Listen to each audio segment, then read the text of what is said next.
7月11号10点整，首架飞机已经安全降落广宁省云屯国际航空港，标志着云屯国际航空港即将投入运营过程的新里程碑。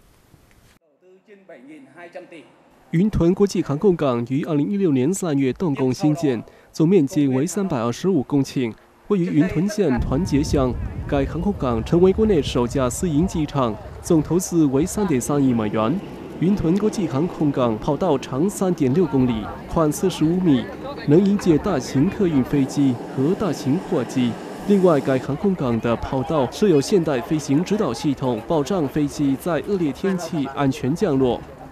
预计云屯国际航空港于2018年12月正式投入运营，共有9条航线，每天迎接7000人次。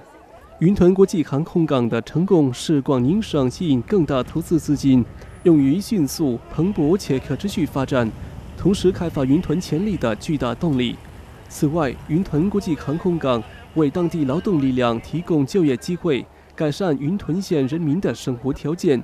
为促进云屯县经贸和旅游交流带来新机会，有助于将广宁省建成国际旅游中心。